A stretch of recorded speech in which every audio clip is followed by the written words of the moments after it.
오늘도 하나님께서 우리에게 좋은 날씨를 주시고요, 또 우리에게 마음의 기쁨을 주시고 은혜스러운 찬양과 은혜스러운 기도와 함께 여러분들에게 선포되는 이 말씀이 각 사람 마음에 은혜가 되어지고 기쁨이 되어지고 또 하나님의 은혜로 말미암아 감동과 또 성품이 이루어지기를 원합니다.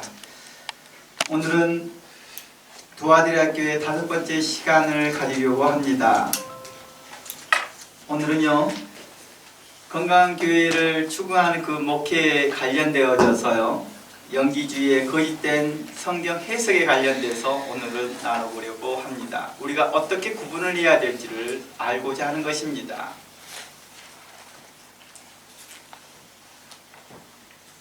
우리는 지난주 설교를 통해서 두아디라 교회가 책망받았던 문제, 이 문제들을 살펴보면서 이 문제가 그들만의 문제로 보지 않고 오늘날 교회들이 겪고 있는 문제와 연결해서 우리는 살펴보았습니다. 특히 에베소 교회, 버가모 교회, 또 두아디라 교회 사례를 통해 지나친 엄격함, 사랑이 없는 그 진리가 있게 되어졌다라고 설명했습니다. 사랑이 없는 진리는 지나치게 엄격하게 나타났었고, 또 지나친 관용은 진리가 없는 사랑으로 말미암아 발생되어졌던 것을 알 수 있었습니다. 결국 건강한 교회는 그리스도의 사랑으로 서로를 섬기면서도 또 우리에게 말씀의 진리로 거짓을 단호히 분별하고 배역하는 그런 균형 있는 삶을 살라고 말합니다. 우리가 명심해야 할 것은 사랑이 없는 진리는 차갑다, 엄격하다 라고 말했습니다. 그리고 진리가 없는 사랑은 죄를 용인하는 잘못된 관용으로 변질될 수 있다 라고 우리는 살펴보았습니다. 그러므로 건강한 교회는 그리스도의 사랑으로 또 서로를 섬기되 동시에 말씀의 진리로 무장하여 거짓을 단호히 배격해야 한다라고 하는 것입니다. 그러기 위해서는 우리가 이 부분에 대해서, 진리에 대해서 바르게 알 뿐만 아니라 거짓이 무엇인지도 알아야 되겠지요. 이제 본문으로 돌아가 살펴보겠습니다. 두아디라 교회의 문제가 뭐였을까요? 예수님께서 무엇 때문에 두아디라 교회를 책망하였을까? 이것은 그 교회 안에 이세벨이라는 그 사람이 있었던 그 자체에 대한 문제를 발생하고 있는 이세벨을 그 자체에 대해서 말하고 있지 않았던 것 같아요. 물론 그것도 포함하겠죠. 근데 더 심각한 문제는 교회가 이세벨의 교훈이 그 교회에서 용인되고 있다는 것입니다. 이세벨은 거짓 선지자예요. 그런데 교회에서 그의 교훈을 용인하지 않고 있다 한다면 어느 정도 보호가 될 텐데 용인하고 있다는 것입니다. 허락하고 있다라는 것이죠. 이세벨의 교훈은 당시 모든 신약교회가 처한 현실적인 어려움을 파고들면서 영지주의적인 성경을 해석을 합니다. 그리하여 교묘한 거짓 교리를 설명했던 것이죠. 그의 거짓된 영지주의 교훈은요, 발람의 교훈과 니골라다인 교훈으로 사람들로 진리를 애국된 눈으로 보게 하였다는 것입니다. 그의 영지주의 교훈은요, 복음의 일부를 그리고 진리의 일부를 애곡하여 조명해 주면서 성도들을 미혹했던 자들입니다. 이제 계시록 2장 내용들을 통하여서 우리가 살펴볼 내용들이 바로 이러한 내용들이었습니다. 사도들과 복음 전도자들은요, 균형 있는 성경 해석, 건강한 성경 해석으로 진리를 밝히 조명해 주었습니다. 그랬던 반면에 거짓 선지자들은 어땠습니까? 거짓된 자들은요, 선택합니다. 특정 본문만 선택하여 선택적 성경을 해석합니다. 한편으로 기울어진 성경 해석으로 문제를 한쪽으로 방향해서 확대 해석하기 시작합니다. 그래서 진리 같으나 성경을 인용하고 성경에 대해 깊이 설명하는 것 같으나 실은 교묘한 말이었다는 것이죠. 신약시대의 초기 영지주의적 사상은요, 예수님의 신성에 강한 집착을 보였습니다. 초기 영지주의자, 초기 거짓된 자들은요, 예수님의 신성에 굉장히 강한 집착을 보입니다. 언뜻 들어보면요, 예수님을 참 하나님으로 인정하는 것처럼 보이거든요. 오직 예수님, 오직 그리스도를 이야기하는 것 같이 보입니다. 그리하여서 요한복음 1장 1절에서 13절 말씀 전부를 그대로 인정하는 것처럼 보입니다. 태초에 하나님이 말씀이 계시니라. 그 말씀이 하나님과 함께 계셨고 그 말씀으로 말미암아 모든 세계가 지어졌다는 사실들을 인정하는 것처럼 보입니다. 그리고 그 말씀이 이 땅에 왔으나 사람들이 알지 못하였고 영접하지 못하였다고 말합니다. 그러니 그 말씀을 아는 것, 깨닫는 것이 굉장히 중요하다는 것처럼 맥락으로 이어갔습니다. 이렇게 말을 하다가 14절의 내용에서부터는 부정하기 시작합니다. 바로 말씀이 육신이 되어 우리 가운데 거하며 우리가 그의 영광을 보니라는 그 내용부터는 그들은 거부하기 시작합니다. 부정합니다. 오늘날 이것은 신학적으로 본다면 예수님의 성육신을 부정하는 내용이죠. 그렇다 보니 상대적으로 예수님의 신성에 기울어진 삐뚤어진 성경 해석을 집중했던 것이죠. 이렇게 예수님의 신성에 대해서 기울어지고 삐뚤어진 성경 해석을 한 이유와 그 배경에는 바로 사도들이 증거한 구원론과 다른 구원론을 말하기 때문이었습니다. 당시 할례당과 함께 신약교회에 큰 혼란을 준 잘못된 구원론이죠. 이들은 하나님이 선하신 분이며 악한 물질 세계, 곧 육체를 직접 창조하지 않았다고 주장합니다. 그러니까 하나님이 창조하셨는데 보이지 않는 세계만 창조했다라는 것이죠. 그리고 물질 세계는 부패하고 없어지는 것들이고 타락하는 것들이기 때문에 하나님이 결코 그런 것들을 만들지 않으셨을 것이다. 그러니 예수님께서도 그러한 타락된, 퇴색되어지고 사라지는 그런 육체로 오시지 않았다라고 하는 것이죠. 이렇게 주장하는 이유가 뭘까요? 바로 구원론 때문에 그랬다는 거예요. 구원론 때문에요.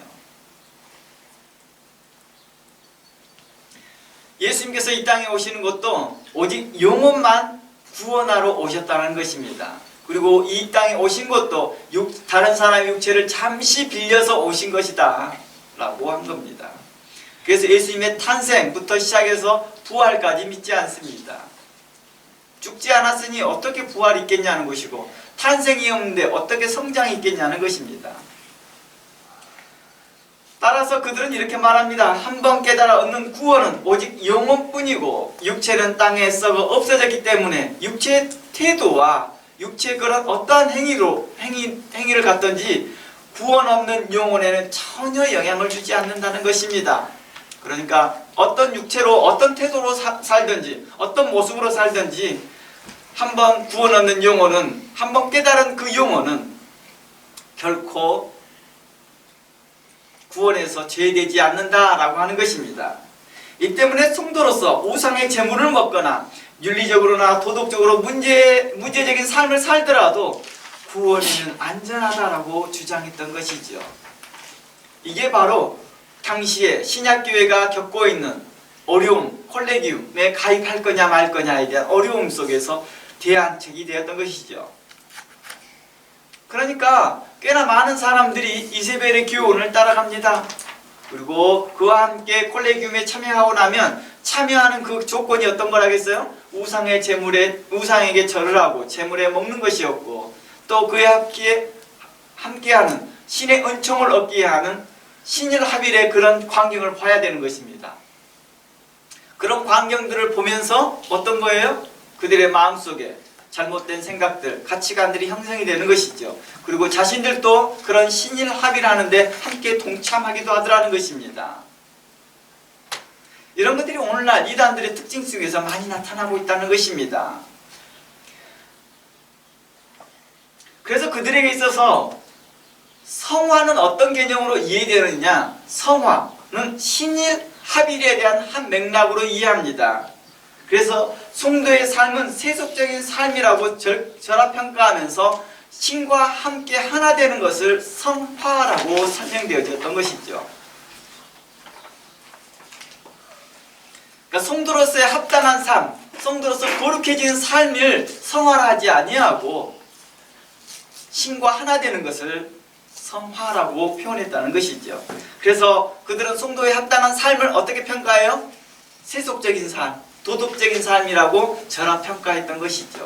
이런 것들이 영지주의 삶이라는 것입니다. 이런 것들이 오늘날 어디에 많이 보여요? 오늘날 그 유명한 요즘 자주 언급되어지는 신천지나 정명석이나 통일교 같은 일에 대해서 자주 언급되어지는 내용입니다. 뿐만 아니라 이름도 아직 밝혀지지 않고 있는 많은 거짓된 교회에서 이런 일들이 발생되고 있다는 것입니다. 크고 작은 모임이 있을 뿐이지 그들에겐 동일한 문제가 발생되고 있다는 것입니다. 이단의 계보를 통해서 알 수 있듯이 발람의 교훈을 교묘하게 발전시켰던 것이 니골라당의 교훈이었고, 니골라당의 교훈을 교묘하게 발전시켰던 것이 바로 현재 나누고 있는 두아디라 교회에 있는 이세벨의 교훈이겠죠. 이단의 계보를 보면 어떻습니까? 계속해서 제일 먼저 있었던 교훈의 초보 이단 교리를 더 발전시키고 점점 발전시키고 부족했던 것을 좀 더 보완하고 했던 것이 오늘날 남아있는 신천지이고 정명석이고 JMS고 통일교였던 것이죠.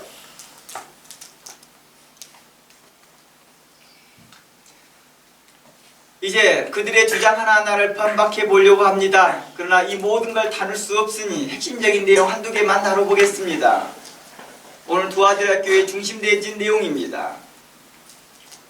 그들은 우상의 제물을 먹고 우상의 그 숭배와 함께 그들이 신일합이라는 그런 모습들을 성경은 이렇게 지적합니다. 먼저 창조론에 대해서 이야기해 보겠습니다. 골로새서 1장 15절을 봅니다. 골로새서 1장 15절 말씀에 이렇게 말합니다. 그는 보이지 아니하는 하나님의 형상이요. 15절 말씀에 그는 이는 예수님을 이야기합니다. 지금 이 골로새 1장 15절은요. 요한복음 내용들을 더 자세하게 설명합니다. 왜냐하면 영지주의자들은 요한복음 1장 1절에서 13절 말씀을 자신들이 인정하는 것처럼 말했으니까요.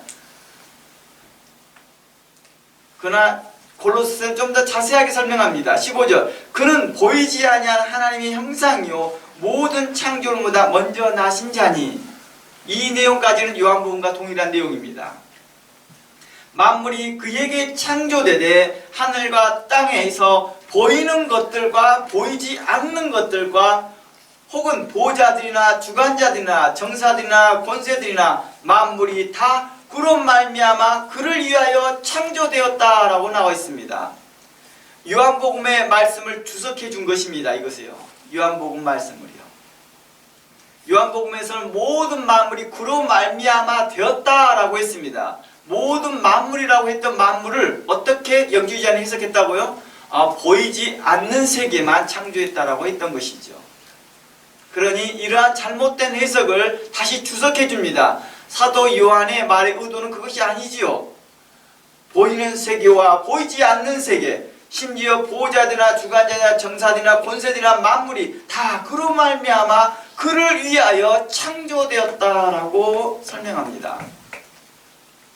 17절 또한 그가 만물보다 먼저 계셨고 만물이 그 안에 함께 계셨다라고 말합니다. 만물이 그 안에 함께 계셨다. 이 말이 뭐였습니까? 그들은 만물들을 어떻게 보았습니까? 예수님과 분리했다는 것입니다. 그러나 다시 말합니다. 그렇지 아니하다. 그는 몸인 교회의 머리라. 그의 근본이요 죽은 자들 가운데서 먼저 나신 자니 이는 친히 만물의 으뜸이 되려 하심이다 하였습니다. 제가 오늘 내용들은 짧게 진행해 보겠습니다. 그의 잘못된 내용들이 잘못된 그 교훈들과 그들의 잘못된 주장들입니다. 이렇게 예수님에 대한 잘못된 내용들을 이야기한 주된 목적이 뭐였다고요? 그들이 말하려고 한 구원론을 설명하고자 했다는 것입니다. 그러니 그 구원론을 설명하려다 보니까 예수님께서는 보여지는 그런 만물이나 육체로 보여지는 그런 것들을 통하여서 오지 않으셨다.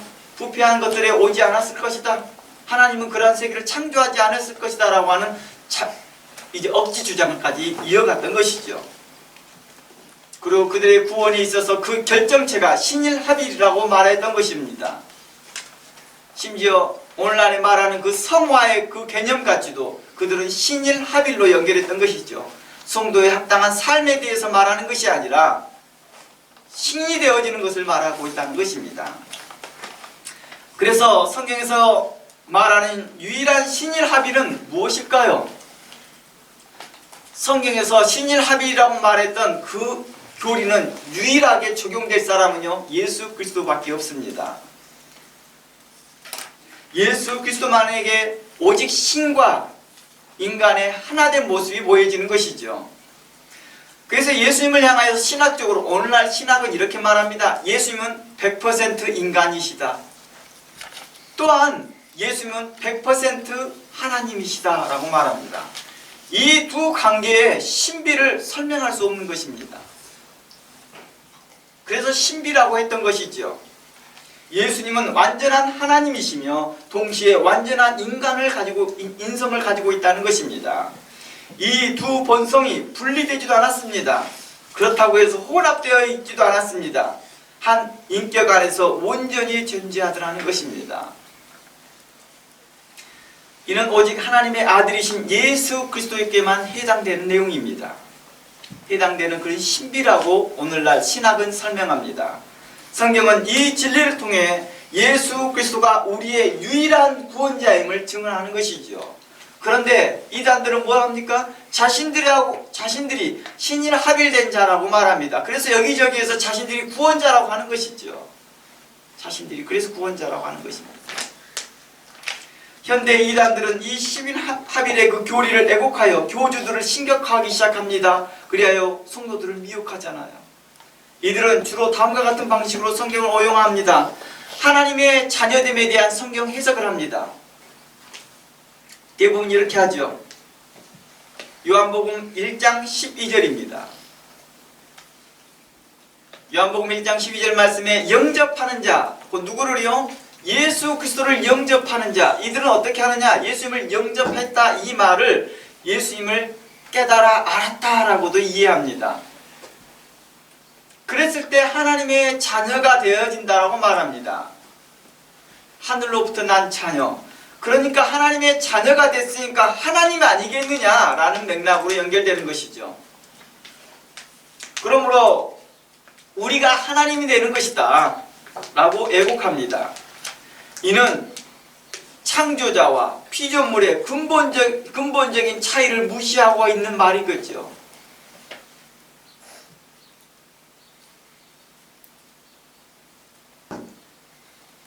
성화에 대한 오해도 이런 것이죠. 그리스도는 성도로 성령의 도우심을 받아 점진적으로 거룩해지고 그리스도를 닮아간다. 하나님의 성품을 닮아간다. 그리스도의 성품을 닮아가는 자, 그리스도의 장성한 사람으로 자라나는 것으로 우리는 성화를 설명합니다. 성도에 합당한 삶, 거룩한 삶, 이러한 것들을 이야기했습니다. 그러나 이들은 성화의 과정을 점점 하나님 되는 과정으로 변질시키는 것이죠. 점점점 하나님 되는 것입니다. 또 그들이 자주 인용하는 본문이 뭐예요? 고린도전서 6장 17절입니다. 고린도전서 6장 17절 말씀에 주와 합하는 자는 한 영이다. 주와 합하는 자는 한 영이다. 주의 말씀을 받는 자들은 신들이다 라고 하는 예수님의 말씀, 또 시편의 말씀들을 왜곡하여서 신일합일의 근거로 삼고 있더라는 것입니다. 먼저 고린도전서 6장 17절 말씀에 주와 합하는 자 한 영이라 하는 말과 이 내용에서 성경되어진 것은 어떤 것입니까? 그들은 자칭 성도가 신이 될 수 있다는 잘못된 주장을 계속 펼쳐나갈 때 바로 이러한 내용들을 설명합니다. 하나님과 하나 되어 신적인 존재가 된다는 의미로 사용되고 있는 것이죠.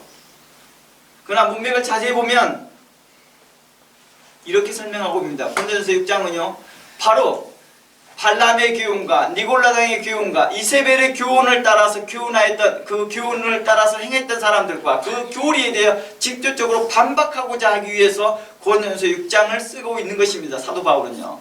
고린도 교회 안에 뭐가 있다고 말합니까? 음행이 있었다고 그러잖아요. 근데 그 음행에 있었던 이유가 뭐였어요? 그냥 도덕적으로 윤리적으로 그 사람의 개인적인 문제가 있어서 그런 거라고 보지 않았다는 거예요. 성경 해석학자들은 이렇게 보는 것이죠. 그들이 그런 행동을 하게 된 주된 이유는 잘못된 교리 때문이라는 것이죠. 오늘날의 그 뭐지요? 신일합의라고 설명되어졌던 JMS에 그 나타난 그 사건들을 봐보세요. 그에 또 유사한 그 아류들의 그 이단들의 모습들을 봐보십시오. 다 그들이 교주와 무슨 일을 합니까? 잘못된 행동을 취합니다. 그러면서 그들은 신과 하나 되어졌다라고 말을 하고 있다는 것입니다. 그러면서 그들의 음행을 정당하고 도덕적으로나 윤리적으로 양심적으로 전혀 문제를 못 느끼고 있다는 것입니다. 교리적으로 행동했기 때문이죠. 잘못된 교리죠. 그래서 사도 바울은 성도가 음행하는 자와 합하는 것을 강하게 비판했던 것입니다. 바로 성적인 죄에 대해 경고했던 것입니다. 음행하는 것에 죄에 대해 경고했던 것입니다. 이는 그리스도의 몸을 더럽히는 것이다 라고 말하는 것이죠. 너의 몸이 성전인 줄 알지 못하느냐? 너희 몸이 하나님이 성령이 거하시는 성전이다. 그런데 너희 몸을 더럽히려 하느냐? 죄는 너희 몸 밖에서 지어지고 있다라고 사도 바울은 지적하고 있습니다. 죄가 어디로? 너희 몸 밖으로. 그리스도인이 성령을 통해 그리스도와 영적으로 연합한 존재이므로 죄와는 결코 합할 수 없다는 걸 강조하고자 하는 것입니다. 그러기 위해서 주와 합하는 자는 한 영이다 라고 표현해 준 것입니다. 여기서 주와 합하는 자는 한 영이라고 하는 이 합하다는 말이 뭐예요? 그리스도와 인격적이고 영적인 연합을 의미하고 있는 것입니다. 하나님의 성품을 닮아가는 자로서, 하나님을 주라 고백하는 자로서의 이야기였던 것이죠. 이러한 내용들은 저희가 계속해서 다루었던 내용들이기 때문에 짤막짤막하게 설명합니다. 또한 요한복음 10장 34절 내용입니다. 이 내용도 제가 종종 설교 가운데 여러분들에게 언급했던 내용입니다. 오늘은 간략하게 또 설명합니다. 예수님께 요한복음 10장 3절 말씀에 이렇게 말합니다. 내가 너희들을 힘들이라 하였다. 이 말이 무슨 말일까? 예수께서 이 말씀하신 배경은 유대인들이 자신을 하나님과 동일하다 하며 돌로 치려했을 때였습니다. 예수님은 시편 82편의 6절을 인용했던 말씀이죠. 시편 82편 6절 말씀에 신들이라고 불린 사람들은 누구였습니까? 바로 이스라엘의 지도자들을 말하고 있었습니다. 곧 재판관들을 말하고 있었던 것입니다. 하나님은요, 그들에게, 이스라엘의 지도자들과 재판관들에게 하나님의 대리자로서 임명해 주셨습니다. 그리고 그들로 공의롭게 심판을 내도록 그들에게 이러한 권위를 허락해 주셨거든요. 그렇기 때문에 하나님께서는 그를 그렇게 불렀던 것입니다. 그러나 그들은 공의를 행하지 않고 불의하게 재판하였기 때문에 하나님은 너희는 신들이라 할지라도 사람처럼 죽을 것이다 라고 경고했던 것입니다. 내가 혹 너희들을 신들이라고 불렀다 할지라도 결국에는 너희들이 공의롭게 정의롭게 하나님의 마음으로 하나님의 마음으로 행하지 않았기 때문에, 하나님의 성품을 본받지 않았기 때문에 너희들은 겉으로는 내가 너희에게 주어졌던 명분, 곧 지도자들과 재판장관이 되었다 할지라도 그러한 신들의 역할들을 할 수 있는 그런 위치에 있었다 할지라도 내가 너희들을 벌할 것이다. 누구처럼? 사람들처럼 죽을 것이다 라고 경고한 내용입니다. 예수님은 이 구절을 통해서 자신을 돌로 치려는 유대인들에게 이렇게 말합니다. 구약의 율법을 잘못 이해하고 해석하고 있는 것을 이야기하고 있는 것이죠. 사람은, 인간이 하나님이 될 수 있다는 의미가 아니라 하나님의 권위를 위임받는 존재로서 책임을 다하지 못하는 것을 말하였던 것이고, 도리어 이 맥락은 어떤 것입니까? 하나님에게 받는 그 책임을 다하라. 사도 바울의 말씀처럼 맡은 자의 구할 건 충성이라 함과 같이 충성된 자로서 살라라고 했던 내용이죠. 그러나 바리새인과 서기관들은 그것을 어떻게 했습니까? 자신의 유익을 위해 사용하고 있었다는 것입니다. 이처럼 이단들은 성경 구절을 전체 문맥에서 떼어내서 한 부분만 기울어지게 성경을 해석하더라는 것입니다. 한쪽 부분만 강조하고 확대 해석하여서 마치 이것이 성경 전체가 말하는 것처럼 설명하고 있더라는 것입니다. 왜곡되게요. 자신들의 교리에 맞게 재해석하기도 하고 하나님의 말씀을 자신의 임의대로 재단하고 잘라내어져서 붙여넣어서 그들은 잘못된 말들을 자신의 교리에 집어넣고 있었다는 것입니다. 바른 성경 해석은 문맥과 역사적 배경을 깊이 이해하는 데서 시작되겠지요. 또한 바른 성경 해석은 착한 마음에서 시작됩니다. 바른 성경 해석은 우리가 하나님 앞에 겸손함에서 시작되는 거겠지요. 그리고 마지막으로 구원론과 부활입니다. 베드로후서 1장 말씀 가봅니다.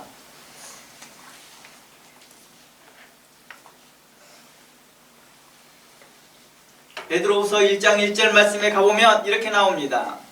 이 내용은 제가요 성경 전체 내용을 쭉 읽어드릴게요. 읽으면서 중간중간 설명할게요. 베드로후서 1장과 2장을 연결해서 계속 읽어보면서 하겠습니다. 좀 긴 내용인데요. 제 설교보다 더 나을 겁니다. 1절부터 읽어보겠습니다. 예수 그리스도의 종과 사도인 시몬 베드로는 우리 하나님과 구주 예수 그리스도의 의를 힘입어 동일하게 보배로운 믿음을 우리와 같이 받는 자들에게 편지하노니 하나님과 우리 주 예수 그리스도를 알므로 은혜와 평강이 너희에게 더욱 많을지어다 라고 말합니다. 2절 말씀 볼게요. 하나님과 우리 주 예수 그리스도를 알므로 라고 말합니다. 그리고 영지주의자들이 말하는 그 알에 대해서 다른 이야기를 꺼내고 있습니다. 그들이 안다고 아는 것과 사도 베드로가 말을 아는 것은 다른 이야기를 꺼내고 있는 것입니다. 알에 대한 결과가 다르다는 것입니다. 그의 신기한 능력으로 생명과 경건에 속한 모든 것을 우리에게 주셨으니 이는 자기의 영광과 덕으로서 우리를 부르신 자를 알므로 말미암으니라. 이로써 그 보배롭고 지극히 큰 약속을 우리에게 주사 이 약속으로 말미암아 너희로 정욕을 인하여 세상에 썩어질 것을 피하며 신의 성품에 참여하는 자가 되게 하였다라고 말합니다. 3절 보면 부르신 자를 알므로 바로 예수 그리스도를 알므로 하나님을 알므로 말미암아서 나타나는 그 현상은 뭐였습니까? 바로 세상에 썩어질 것을 피하는 거였습니다. 그러나 영지주의자는 그 알므로 도리어 세상에 썩어질 것을 뭐하고 있습니까? 아무렇지 해되지 않으니까 상관없다라고 해석하고 있다는 것입니다. 비슷한 말처럼 보이지만 다른 결과를 내고 있었다는 것입니다. 이렇게 말합니다. 세상의 썩어짐을 피하며 신의 성품, 하나님의 성품, 아버지의 성품을 참여하는 자가 되게 하였다는 것입니다. 곧 이는 말은 그리스도를 본받는 자, 하나님의 마음을 본받는 자, 에베소 5장의 말씀이 있겠지요. 너희는 하나님을 본받는 자 되라 함과 같습니다. 에베소 4장 마지막 절은 그리스도를 본받는 자 되라 함과 같습니다. 이러므로 너희가 더욱 힘써 너희 믿음에 무엇을? 덕에, 지식에, 절제, 인내에 경건에, 형제 우애에 사랑을 공급하라 하였던 것입니다. 우리에게 이것을 다 뭐였습니까? 성령의 열매였고 이것이 바로 성도의 합당한 삶에서 필요한 것들이라고 말하였던 것입니다. 그러나 영지주의자는 이러한 것들을 뭐 했다고 말해요? 낮게 평가하더라는 거예요. 낮게 평가해요. 그러나 사도 베드로는 이렇게 말합니다. 8절 이런 것이 너희에게 있어 흡족한즉 너희로 우리 주 예수 그리스도를 알기에 게으르지 않고 열매 없는 자 되지 않게 하려 하는 것이다. 그리스도를 아는 것과 그 열매를 동시에 이야기하고 있었습니다. 그러면서 9절 말씀 이렇게 말합니다. 이런 것이 없는 자는 소경이라 원시치 못하고 그의 옛죄 깨끗함을 하심을 잊어버렸다라고 말합니다.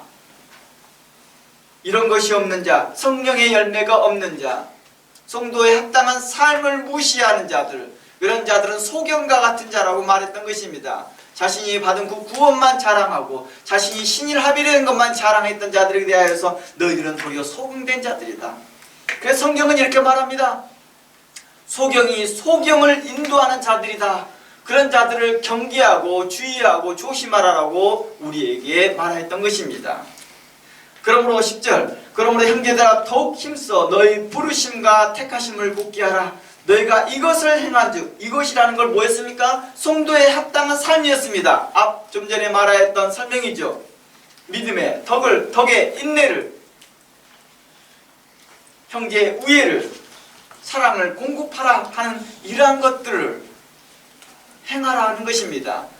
이런 것들이 행한즉 언제든지 실족하지 않을 것이다 라고 말하는 것입니다. 이곳에 실족하지 않는다는 맥락이 어디까지 연결돼요? 구원에서 탈락되지 않을 것이다 라고 연결됩니다. 11절, 이와 같이 하면 우리 주 곧 구주 예수 그리스도의 영원한 나라에 들어감을 넉넉히 너희에게 줄 것이다. 그러잖아요. 실족하고 연결되어진 것이 하나님 나라에 들어감하고 연결되어 있잖아요. 실족하지 않는 자는 하나님 나라를 영원한 나라에 넉넉히 들어갈 것이다. 그러면 이같이 하면 주시리라 11절 봅니다. 이같이 하면 쭉 연결하면 이같이 하면 너희에게 넉넉히 줄 것이다 이렇게 말하잖아요. 이게 연결된 본문이 뭐예요? 예수님께서 누가복음에서 얘기한 거잖아요.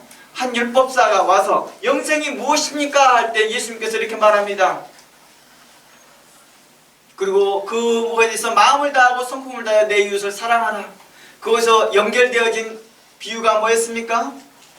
바로 선한 사마리아인이었습니다. 누가 제 이웃입니까? 그 이웃에 대해 설명합니다.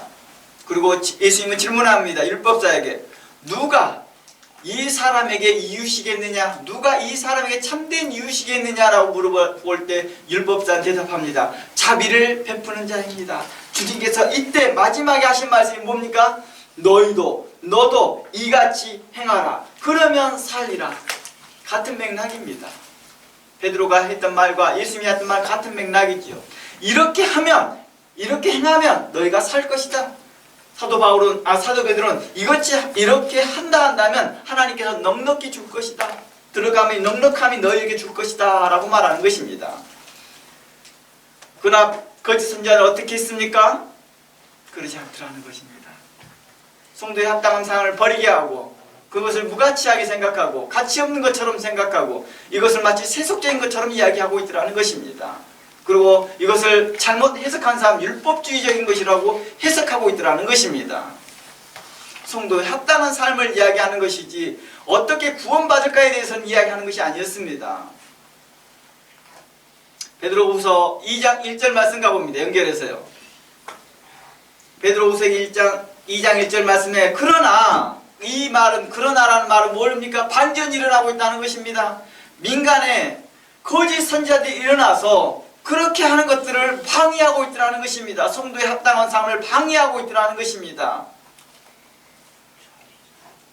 거짓 선생들이 있으리라. 저희는 멸망케 할 이단들을 가만히 끌어들여 자기들을 사신 주를 부인하고 임박한 멸망을 스스로 취하는 자들이다.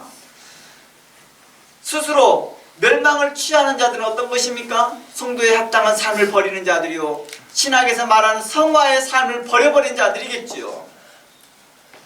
그래서 결론으로 어떻게 나옵니까? 그 결과물이요, 그들의 열매가요, 2절 여럿이 저희 호색을 쫓으리니, 이곳에서 말하는 호색은 이세벨이 말하였던 그 음란한 일들이겠지요. 발람의 교훈을 따른 것들이죠. 초보적인 발람의 교훈을 발전시켜서 니골라당의 교훈으로 연결되고, 니골라당의 교훈을 좀 더 발전시켜서 이세벨의 교훈으로 연결시키면서 더욱더 성도들을 뭐예요? 음행하는 일로 연결시켰다는 것이죠. 이게 이단의 계보들이 지금까지 해왔던 형태들입니다. 그래서요, 제가 이단들의 그 잘못된 교훈들을 일일이 제가 무엇이 잘못됐다고 말하지 않는 이유가, 그들은 또 그것을 가지고 깨닫고 교훈 얻고 회개하느냐, 그렇지 않더라고. 그걸 보완해내더라고요. 예전에 어느 목사님들 그 그룹에서 제가 성경 강의를 하면서 그 잘못된 가르침에 대하여서 설명하는 도중에 제가 그런 걸 알게 되었어요.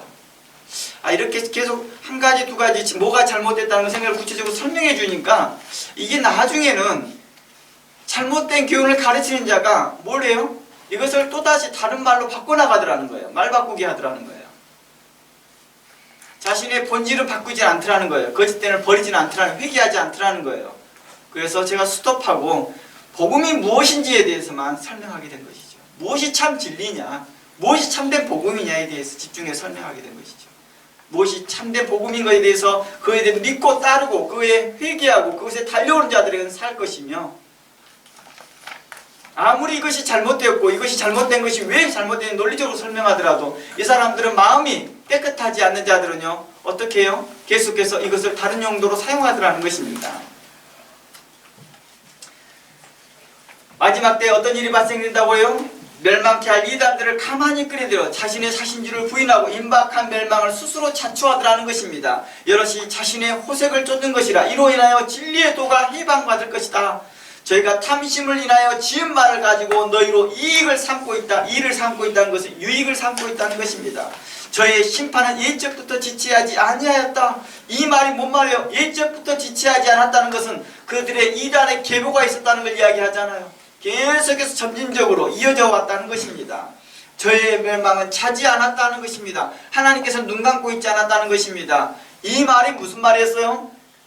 예수님께서 이 말에 대하여서 로마서를 통해서 이미 설명했습니다. 예수님께 그들이 회개하기를 바라여 잠잠하였던 것이지 죄를 묵인했던 것은 아니었다는 것입니다. 그들이 회개하고 돌이킬 기회를 계속해서 주었다는 것입니다.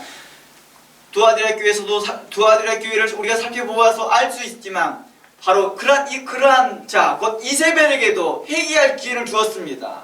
그러나 그 회개할 기회를 주었으나 그는 뭐합니까? 걷어차버립니다. 발람에게도 수없는 회개의 기회를 주었으나 그는 결국에는 발로 차버리더라는 것입니다.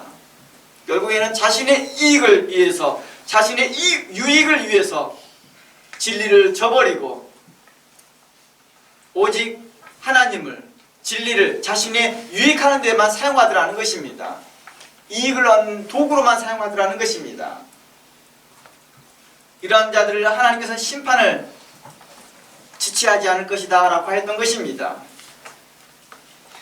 4절 하나님이 범죄한 천사를 용서치 아니하시고 지옥에 던져 어두운 구덩이에 두어 심판대까지 지키게 하였으며 옛 세상을 용서치 아니하시고 오직 의를 전파하는 노아와 그의 7 식구들을 보존하시고 경건치 않은 자들을 세상에서 홍수를 내렸으며 소돔과 고모라 성을 멸망하기로 정하여 죄가 되게 하사 후세에 경건치 않은 자들에게 본을 삼으셨으니 무법한 자의 음란한 행실을 인하여 고통하는 의로운 롯을 건졌다라고 말합니다.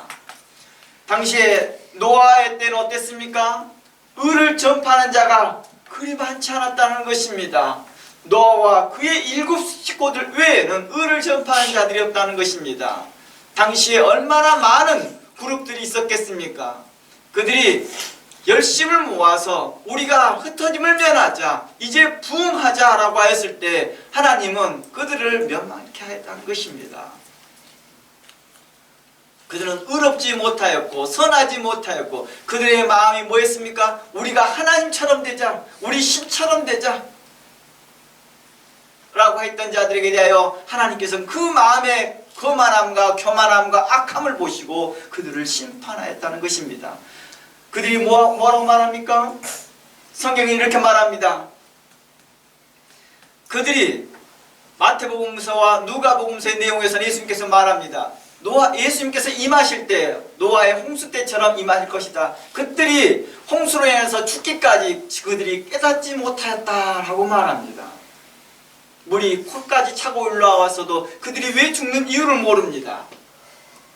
그들이 뭘 잘못했는지 이유를 못 찾고 있더라는 것입니다. 그들의 완악함과 그들의 경건하지 않은 모습에서 그들은 잘못된 생각에 빠져 있었기 때문입니다. 소돔과 고모라를 언급합니다. 소돔과 고모라를 언급했던 이유가 뭘까요? 당시에 소돔과 고모라는 음행의 한 모습이었으니까요. 타락의 한 대표적인 모습이었으니까요. 마치 그들은 신일하빌이라고 하는 그 바알의 신앙을 붙들고 있었기 때문입니다. 하나님께서는 그들을 향하여 멸망하기로 정하사 제가 되게 하시고 후세에 경건하지 않은 자들에게 본을 보였다라고 말합니다. 경건치 아니하게 행하는 자들에게 결국 너희도 그렇게 될 것이다 라고 말해줬습니다. 그러나 그들은 뭐합니까? 이것을 자기에게 해당되지 않는다고 생각했던 것이죠. 자신들은 경건하다고 생각했던 것입니다. 7절 말씀에 이렇게 말합니다. 무법한 자의 음란한 행실을 인하여 고통하는 의로운 롯을 하나님께서는 건지셨다고 말합니다. 오직 누구만 건짐을 받았어요? 아주 적은 사람들만요. 아주 적은 사람들만요. 이 말은 곧 뭐예요? 그곳 안에서 소돔과 고모라 땅 안에서 의를 전파하는 자가 극히 적었다라는 것입니다. 심지어 롯의 철은, 롯의 아내는 어땠습니까? 의를 전파하는 남편과 달리 그는 그 말씀을 어떻게 합니까? 달리 생각하고 있었다는 것입니다.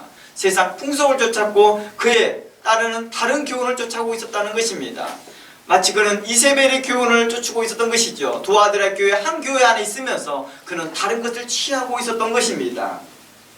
8절 말씀, 이 의인이 저희 중에 거하며 날마다 저의 불법한 행실을 보고 들음으로 그의 의로운 심령이 상하였다라고 말합니다.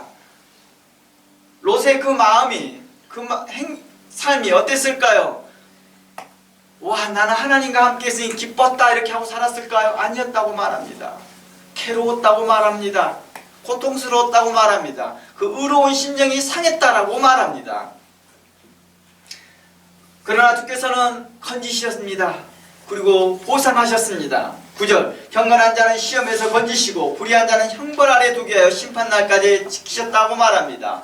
10절, 육체를 따라 더러운 정욕 가운데 행하며 주관하는 일을 주관하는 즉 하나님이죠. 주관하는 일을 멸시하는 자들에게 특별히 형벌을 줄 줄 아시느니라. 영지주의자의 교훈을 따라서 음행을 하고 음란을 따랐던 사람들에게 하나님께는 불명코 엄중한 체벌을 하실 것을 말하고 있습니다. 이들은 담대하고 고집하며 떨지 않고 영광이 있는 자를 희방하였다라고 말합니다. 어때요? 이들은요? 코에 물이 찰까지 그들은 계속 자기 주장을 합니다. 소돔과 고모라 때에도 그랬던 것들처럼요. 주 앞에서 저희들은 두려워하지도 않고 도리어 담대히 하며 고집하며 자기 주장을 하더라는 것입니다. 11절, 더 큰 힘과 능력을 가진 천사들이라도 주 앞에서 저희를 거스려 해방하는 송사를 하지 아니라 그러나 이 사람들은 본래 잡혀 죽기를 위하여 난 이성 없는 짐승과 같아서 그 알지 못하는 것을 해방하고 저의 멸망 가운데서 멸망을 당하느니라. 이성 없는 짐승과 같다는 거예요. 폭주하는 기관차처럼 아무 생각이 없습니다. 오직 자신의 유익을 탐심을 위하여 지은 말로 자신의 주장만 계속하고 있더라는 것입니다. 아무리 논리적으로 설명하고 아무리 성경을 여기저기 다 풀어서 설명을 해주더라도 그들은 그것을 깨닫지 못하더라는 것입니다. 그것을 자신의 방식대로 자신의 교리대로 이해하더라는 것입니다. 그러니 아무리 설득해 주려고 설명해 주면 뭐예요? 도리어 공격하고 도리어 이를 위하여서 악심을 품더라는 것입니다. 13절, 불의의 값으로 불의를 당하며 낮의 연락을 기쁘게 여기는 자들이니 점과 흠이라. 여기에 불의의 값으로 불의를 당한 자는 누구예요? 발람이잖아요. 낮에 연락을 즐긴다는 말이 뭐예요? 이 음담하다는 거예요. 음탐하다는 걸 이야기하고 있는 것입니다. 신일 합의를 하면서 그들이 즐기고 있다는 것입니다. 이들은 점과 흠이라. 너희와 함께 연애할 때 너희의 간사한 가운데 연락하며 14절, 음심이 가득한 눈을 가지고 범죄하기를 쉬지 아니하고 굳세지 못한 영혼들을 유혹하며 탐욕에 연단된 마음을 가진 자들이니 저주의 자식이라. 탐욕으로 인해서 연단된 마음을 가졌기 때문에 뭐예요? 그것이 문제인 것을 모릅니다. 오늘날 검사들 중에서 잘못된 검사들 어때요? 잘못된 마음 때문에 자신들이 너무 떳떳해요. 잘못을 해놓고도 당당해요. 오늘날 이 거짓된 자들을 보세요. 오늘 거짓된 교주들을 보세요. 그들은 심지어 감옥에 감옥에 재판을 가서 감옥에 형벌을 받고 있는데도 불구하고 떳떳해요. 그 마음들이요. 그리고 해석을 이렇게 합니다. 우리가 핍박을 받고 있다라고 합니다.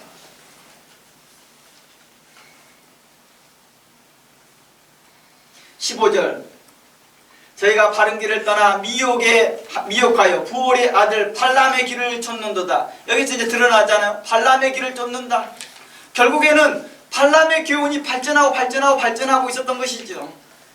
다른 모양으로, 다른 형태로.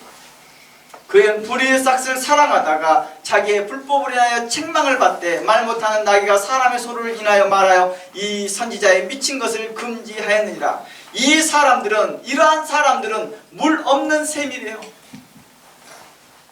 그들은 겉으로는 샘인처럼 말합니다. 여기 있는 샘 말고요. 물 없는 샘이라. 공중에 밀려가는 안개와 같다. 저희를 위하여 캄캄한 어두움이 예비되었다. 저희의 허탄한 자랑에 말을 통하며 미혹한 데서 행하는 사람들에게 겨우 피한 자들을 음란으로 육체의 정욕 중에서 유혹하여 저희에게 자유를 준다 하여도 자기는 멸망의 종들이니 누구든지 진자는 이긴 자의 종이 됨이라. 겨우 피한 자들을 음란으로서 육체의 정욕 중에서 유혹하더라는 것입니다. 무엇으로? 교리로요. 성경으로요.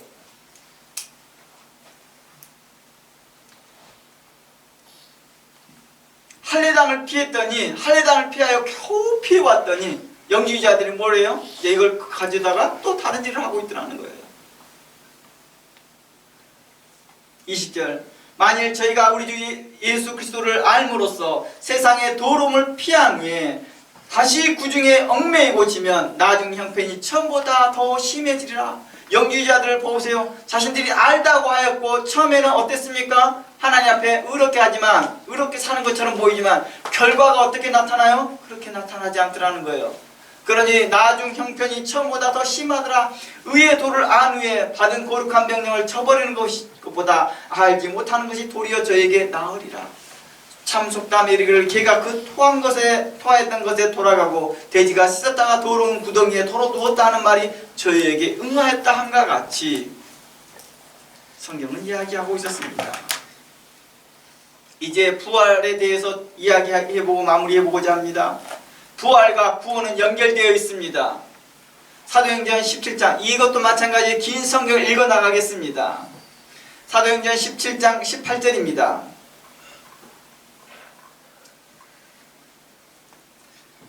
어떤 사도 바울이 이제 바울과 쟁론할세 혹은 이제 이 말쟁이가 무슨 말을 하고자 하느냐 하고 사도 바울을 말쟁이라고 말합니다. 아마 사도 바울이 그 설득력이 굉장히 탁월했었나 봅니다.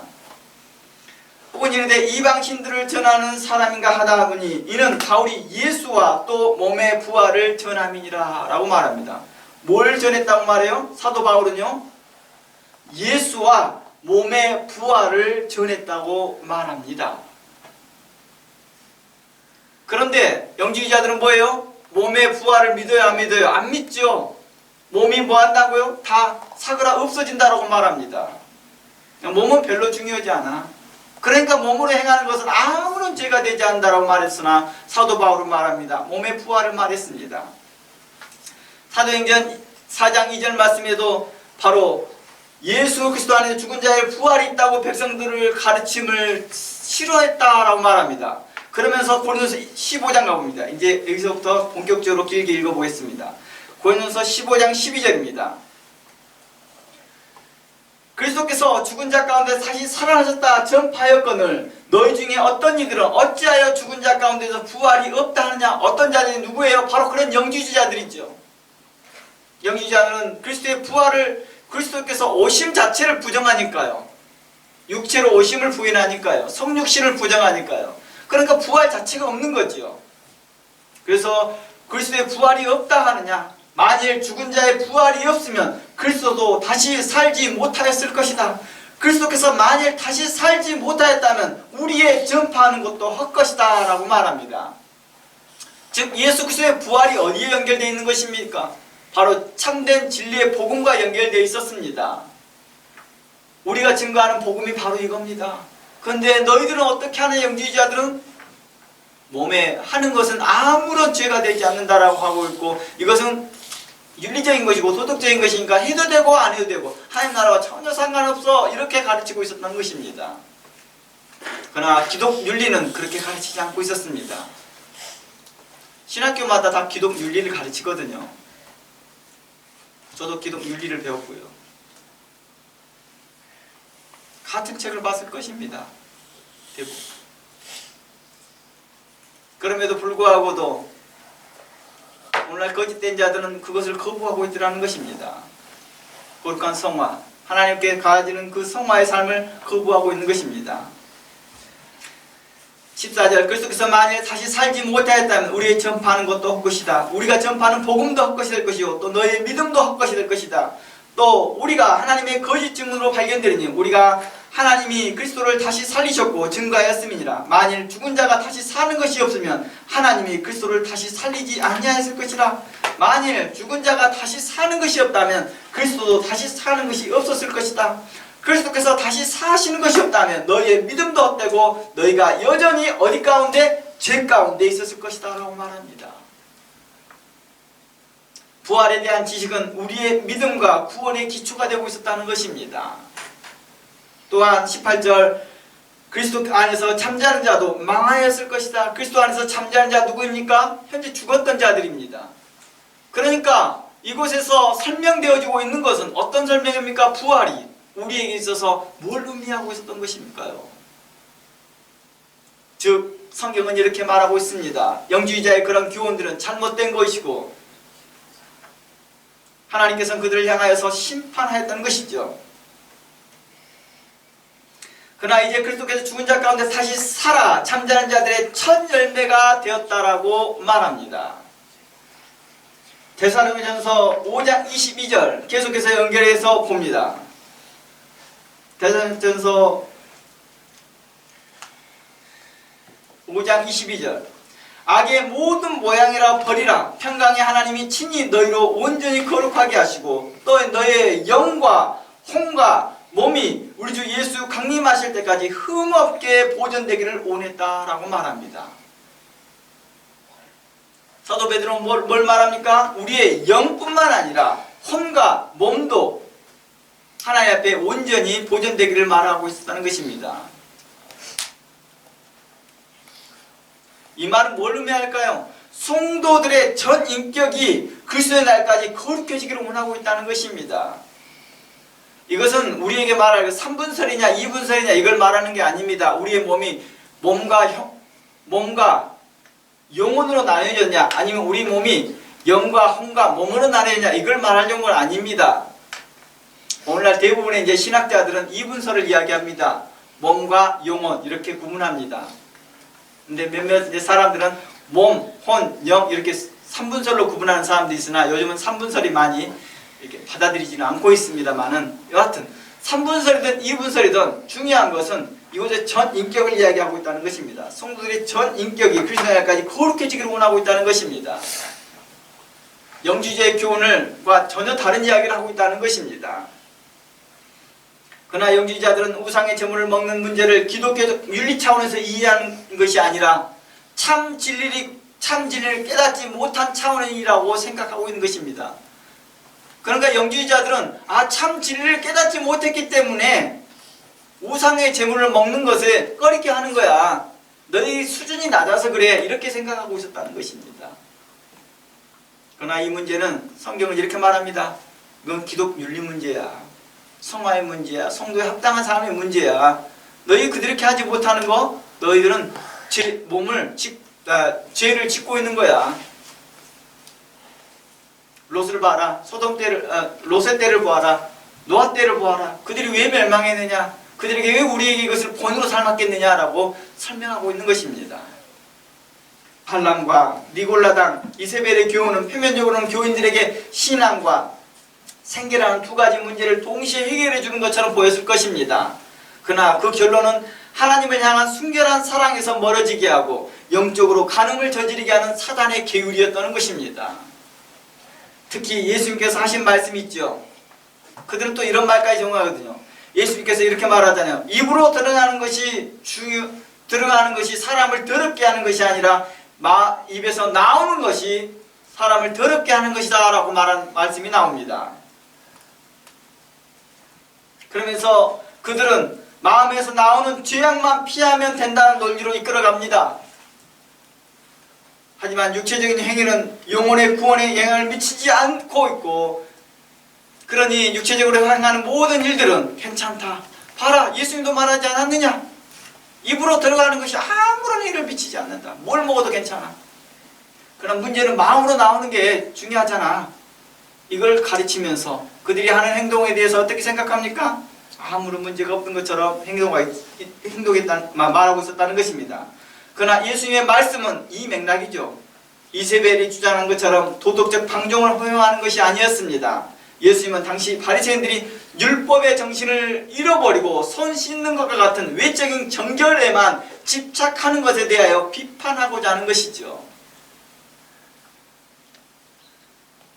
이 내용은 마태복음 15장 18절에서 19절 내용들을 연결한 것입니다. 그러면서 뭐라고 말합니까? 예수님께서는요, 마태복음 15장 18절에서 입에서 나오는 것들을 한번 보자. 그러면 사람을 더럽게 하는 것이니라. 마음에서 나오는 것은 악한 생각과 살인과 간음과 음란과 도둑질과 거짓 증언과 비방이니 이것이 곧 행위로 나타나는 것이라는 거예요. 여기서 간음과 음란이 어디에 연결되어 있습니까? 육체로 행하는 아무런 죄가 되지 않는다라고 했던 자들에게 해당되겠죠.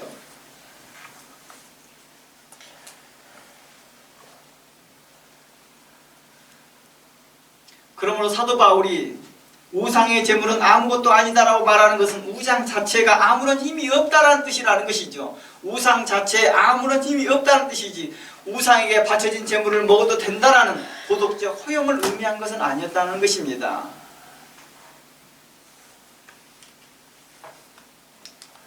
사도 바울은 이렇게 하죠. 만일 음식이 형제를 실족케 한다면 나는 영원히 고기를 먹지 않겠다고 말합니다. 이것은 뭘 의미할까요? 믿음이 약한 자를 배려하는 그 사랑의 원리를 이야기하고 있는 것이죠. 사랑이 있다 한다면 그를 배려할 수 있었을 거 아니야. 즉 우상의 제물을 먹는 행위는 단순히 음식을 먹는 행위가 아니라 그 행위를 통하여서 우상 숭배라는 마음의 죄악으로 이어진다라고 하는 내용을 연결시키고 있었습니다. 이게 고린도전서 6장의 내용입니다. 바로 몸 밖으로 죄가 범해질 것이다. 영주자의 특징과 거짓된 자들의 특징은 성경을 자신의 주장에 유리한 부분만 인용하고 있다는 것입니다. 그러므로 우리 주님께서 이 부분들을 이렇게 말합니다. 그러므로 거짓된 자들을 삼가하라고 말합니다. 한번 마태복음 7장 한번 보고요, 우리가 내용을 마무리해 보려고 합니다.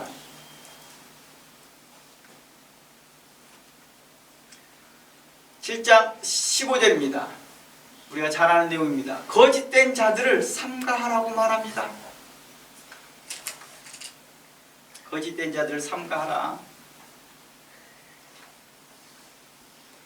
여기서 거짓된 자를 삼가하라는 말이 무슨 뜻일까요?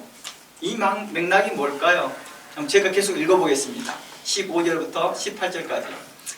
거짓 선지자들 삼가하라. 양의 옷을 입고 너에게 나오나 속은 누락질한 일이라. 그들의 열매로 그들을 알지니 가시나무에서 포도를, 엉겅퀴에서 무화과를 따겠느냐. 이와 같이 좋은 나무마다 아름다운 열매를 맺고 못된 나무가 나쁜 열매를 맺나니 좋은 나무가 나쁜 열매를 맺을 수 없고 못된 나무가 아름다운 열매를 맺을 수 없느니라 라고 하였습니다. 이 명령이 주는 의미가 뭘까요? 너희는 거짓된 자를 삼가하라. 거짓 선지자를 삼가하라는 말이 주는 의미가 뭘까요?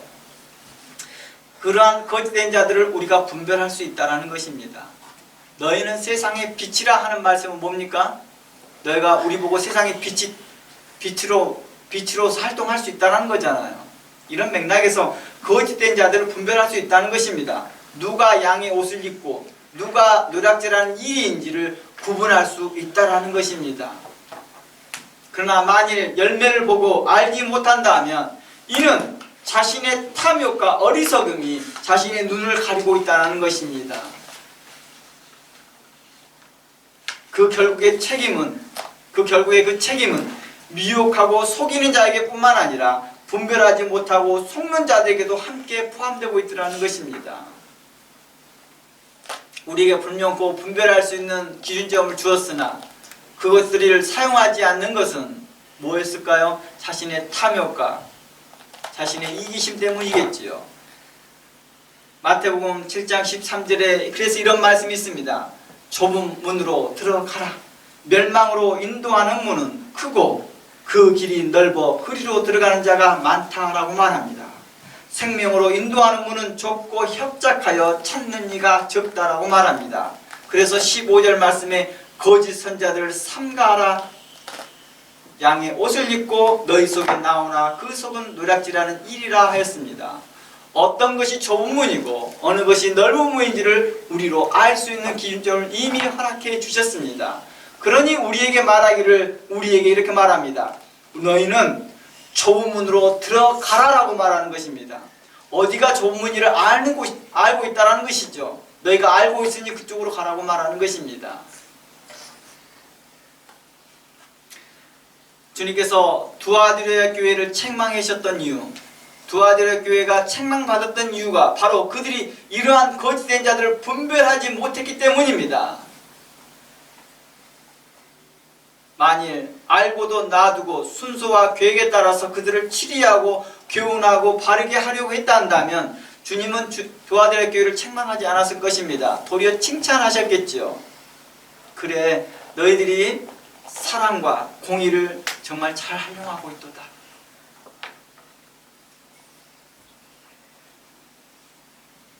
하지만 두아디라 교회가 이미 알고도 그 일을 방치했다 한다면 그것은 곧 발람과 니고라당과 같은 이세벨의 영지주의적 교훈이 얼마나 심각한 문제를 도래하는지를 알지 못했던 것이겠지요. 바로 이 문제를 책망한 것이고 이 문제를 말해주고 있는 것입니다. 주님은요. 주님의 두아디라 교회를 책망하셨던 그 이유는 이제 알아라. 이게 얼마나 심각한 문제인지를 알아라 라는 내용이겠죠. 발람의 교훈을 발전시켜 니골라다인 교훈이 나오고 니골라다인 교훈을 발전시켜 이세벨의 교훈으로 나타났기 때문에 그들은 얼른 보면 이세벨의 교훈이 우리가 멀리하였던 발람의 교훈이 아니네 이렇게 생각했을 것입니다. 우리가 멀리했던 니골라다인 교훈이 아니네 이렇게 생각했을 것입니다. 그래서 이세벨의 교훈을 알지 못할 수도 있을 것입니다. 그러나 그것이 얼마나 심각한 문제인지를 주님께서는 말하고 있었던 것입니다.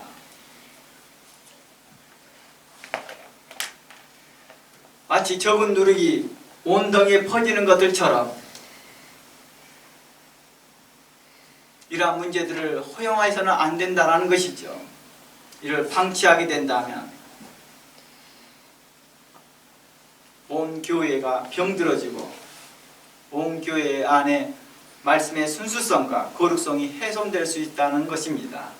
성도들을 하나님의 거룩한 성도들이 악한 자, 탐욕을 품는 이리와 같은 자들에게서 그들이 그 영혼이 훼손되어지고 고통을 당한다는 것이죠. 그러므로 두아디라 교회에 대하여 책망합니다. 너희는 지도자들은 이 일에 대하여 경각심을 갖고 그들을 교훈하고 책선하고 바르게 하라 했던 것이죠. 오늘 제가 나눴던 이 내용들은요, 오늘날 교회가 추구해야 될 것들입니다. 조그만 부분들이 자신들과 조금 비슷하다고 해서 쉽게 수용하는 것이 아니라 이분이 심각하게 생각하여 교훈 안에서, 말씀 안에서 그들의 잘못된 교훈을, 잘못된 것을 책망하고 바르게 해서 선한 길을 갈 수 있도록 돕는 것입니다. 그리고 무엇이 잘못된지 분명하게 알 수 있도록 그들에게 교훈하고 책선하고 바르게 하는 것입니다. 오늘날 교회 안에서 수많은 교리들이 혼잡해 있는 것 같습니다. 그러나 바른 교훈 안에 하나가 되어야 될 것이며 바른 성경 해석 안에서 하나가 되어야 할 것입니다. 우리는 계속해서 종교개혁이 과거의 사건으로 끝나는 것이 아니라 매일의 삶 가운데서 매일의 순간에서 교회는 매해마다 매주마다 그 개혁의 길을 걸어가야 할 것입니다. 그랬을 때 교회는 붕의 삶에서 끊어지지 않을 것입니다. 성령의 열매가 여러분의 각 사람에서 또한 여러분의 각 교회에 열매져질 것입니다. 하나님께서는 우리에게 성도의 합당한 삶을 요구했으니 그 삶에서 우리가 주께서 거룩하신 것 같이 우리의 삶이 거룩한 삶으로 드러나기를 주의 이름으로 축원합니다. 다 함께 기도하고 마무리합니다. 하나님 감사합니다. 주님께서 지금까지 우리를 가르치시고 인도하신 하나님께 감사합니다. 주의 선